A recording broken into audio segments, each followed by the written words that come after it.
Hello friends. आप screen पे देख रहे हैं, लिखा है इंग्लिश सागर है, इसे जानिए। फ्रेंड्स, अगर आपका वोकैबुलरी बहुत स्ट्रांग है तो आप इंग्लिश की दुनिया में लिख सकेंगे, बोल सकेंगे, सुन सकेंगे, पढ़ के समझ सकेंगे। यानी इंग्लिश की जर्नी बहुत आसान होगी।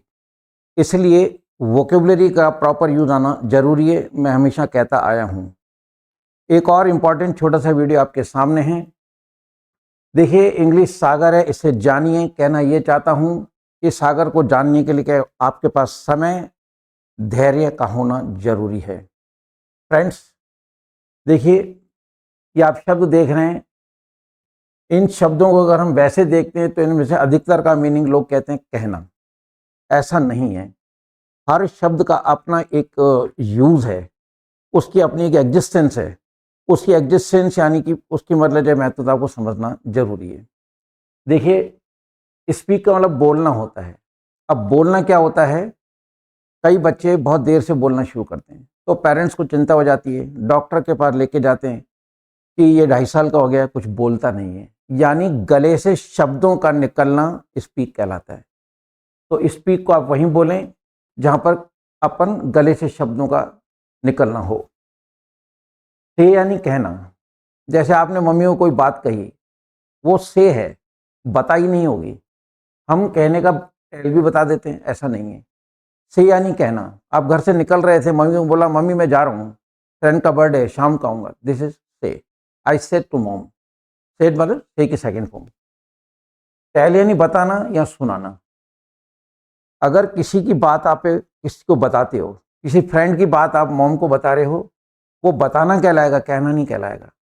यानी किसी की बात सुनकर या किसी के बारे में किसी दूसरे व्यक्ति को कहना, वो बताना कहलाता है। तो उस जगह आप कहना ना बोलेंगे, बताना वर्ड यूज करेंगे। हम बोलते भी बताना ही है।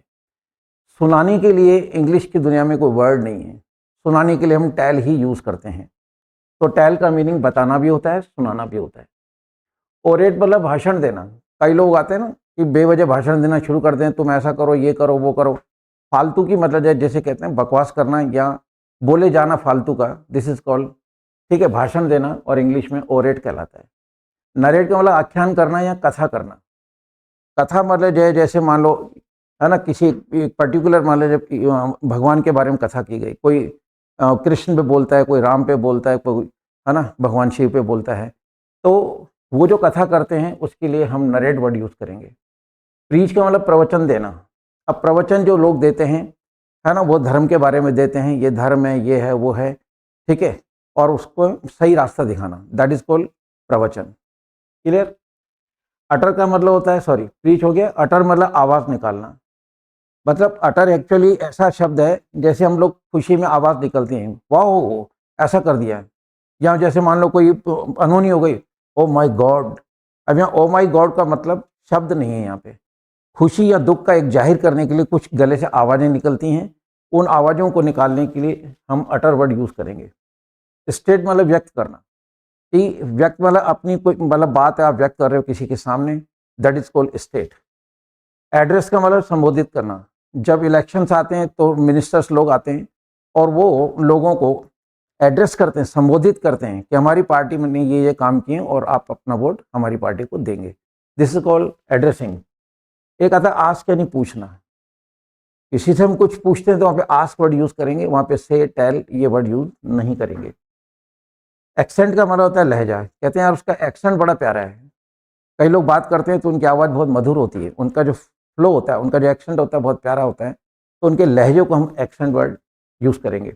प्रोनाउंस का मतलब होता है उच्चारण करना। किसी भी शब्द का उच्चारण करना प्रोनाउंस कहलाता है। तो फ्रेंड्स, पहली बात यह है कि इन वर्ड्स का हिंदी मीनिंग आना जरूरी है। अब है इनके यूज़ की बात। देखिए, स्पीक बोलना। हम डॉक्टर के पास गए और बोला my son does not speak though he is in the age of 4। कि डॉक्टर साहब ये मेरा बच्चा नहीं बोलता है जबकि ये 4 साल का हो गया है। तो यहाँ गले से शब्दों के निकलने के लिए बात है, इसलिए हम वहाँ पे स्पीक वर्ड यूज कर रहे हैं। से, मॉम स्कोल्ड्स मी। माँ मुझे डांटती but I never say anything, लेकिन मैं कभी कुछ कहता नहीं हूँ, शांत रहता हूँ। यहाँ से का मतलब है अपनी तरफ से कुछ कहना। क्लियर? टेल यानी बताना है, सुनाना। I never tell about my friends to my parents. कि मेरे दोस्तों के बारे में मैं कुछ नहीं बताता हूँ। जैसे मैंने भी कहा था, टेल का मतलब है किसी की बात को सुन के कहना या किसी के बारे में कहना, ठीक है। उसमें अपने शब्द नहीं है, हम किसी के बारे में कह रहे हैं, या मतलब जो एक फ्रेंड ने कोई बात बताई, आप उसको माँ को कहते हो नहीं कहते हो, दैट्स अनदर थिंग, उस जगह हम लोग लगाएंगे, ठीक है। तो सुनाना, तो tell, I never tell about my friends to parents. तो यहाँ मैं दोस्तों के बारे में माँ को कुछ नहीं बताता हूँ। जैसे उसने गाना सुनाया या उसने कहानी सुनाई, तो सुनाने के लिए यहाँ पे टेल वर्ड यूज करेंगे। नेक्स्ट देखिए, ओरेट, भाषण देना। Many people orate a lot unnecessary. कई लोगों की आदत आती ना, आदत होती है, आएंगे बोलना शुरू करेंगे, भाषण दे, ज्ञान देना शुरू करेंगे, है ना, और हम लोग परेशान हो जाते हैं कि यार ये इतना बोलता है। तो दैट इज कॉल्ड ओरेट, है ना, बेवजह का भाषण देना। नरेट, आख्यान करना है, कथा करना। कथा किसी पर्टिकुलर भगवान के बारे में की जाती है। ही always narrates on Lord Krishna. कई लोग कृष्ण के बारे में बोलते हैं, कई राम पे बोलते हैं, कई लॉर्ड शिवा पे बोलते हैं, कोई मातेश्वरी पे बोलता है। तो एक पर्टिकुलर मतलब है ना, टॉपिक के ऊपर बात करने के लिए, टॉपिक से मतलब है जो ईश्वर है उसके बारे में, उसकी जीवनी बताने के लिए, उससे क्या प्रेरणा मिलती है, that is called narrate. Sorry, preach यानी, हाँ नरेट, प्रीच यानी प्रवचन देना। Many people preach on religion. धर्म के बारे में बताना, धर्म क्या है, इंसानियत क्या है ना, ईश्वर कोई भी हो, लेकिन हर धर्म क्या कहता है, चाहे वो मुस्लिम हो, है ना, बाइबल क्या कहती है, या रामायण क्या कहती है, या गुरु ग्रंथ साहब क्या कहते हैं, बाइबल, है ना, ये अपने कुरान शरीफ क्या कहती है, तो वो प्रवचन देना हो गया। अटर का मतलब आवाज़ निकालना। जैसे अभी मैंने बताया था कि अगर खुशी है तो ओ ऐसा क्या आवाज़ करते हैं, या कोई दुख हो जाता है मतलब जो ओह, है ना, या आश्चर्य होता है तो ओह, दर्द आ। अब ये आवाज़ें हैं, तो किसी भी दुख सुख की जो आवाज़ों से अपने भाव को प्रकट करने को अटर कहा जाता है। स्टेट मतलब व्यक्त करना। Everybody has a right to state his views. हर आदमी को, ठीक है, अधिकार है कि अपने विचारों को वो व्यक्त करे। तो व्यक्त करने के लिए आप स्टेट वर्ड यूज करें।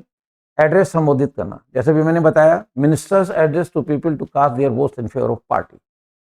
इलेक्शन दिनों में मिनिस्टर्स आते हैं और वो संबोधित करते हैं कि हमारी पार्टी ये हमारी पार्टी के अचीवमेंट्स हैं, ये पब्लिक के लिए हमने किया है, अगला वोट बदल जाए हमें ही दें।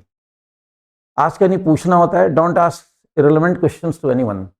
किसी को से भी बेतुके सवाल ना करो या ना पूछो। तो आस्क के मतलब पूछना। एक्सेंट, लहजा। Accent of his saying is really fascinating. कि उसके कहने का जो अंदाज है ना, मतलब ये देखिए उसका जो कहने का अंदाज है या लहजा है, बहुत ही प्यारा है। बहुत अंदाज में वो चीज़ कहता है, बड़े प्यारे लहजे में वो बात करता है।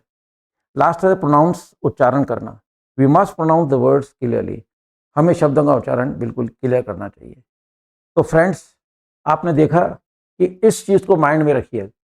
इंग्लिश सागर है, इसे जानिए। या लिखा है concise Oxford English dictionary. Concise का मतलब होता है संक्षिप्त। तो अगर ये डिक्शनरी संक्षिप्त है तो फिर इसका बड़ा रूप तो पता नहीं क्या होगा।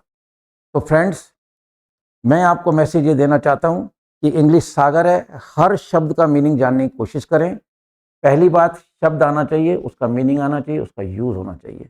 Only then, particularly at the time of attempting the questions regarding competitive exams, आप मतलब जो अपने पेपर को आसानी से क्लियर कर पाएंगे, वरना आपको दिक्कत होगी। तो friends, go on seeing my videos और इन छोटे छोटे कॉन्सेप्ट को क्लियर करते रहिए। और सब कुछ जानना है तो फिर आपको मेरे फुल कोर्स की तरफ जाना पड़ेगा। With these words I should say good by two all of you. जय हिंद। डाउनलोड करें इंग्लिश वाले सरदार जी ऐप और सीखें इंग्लिश।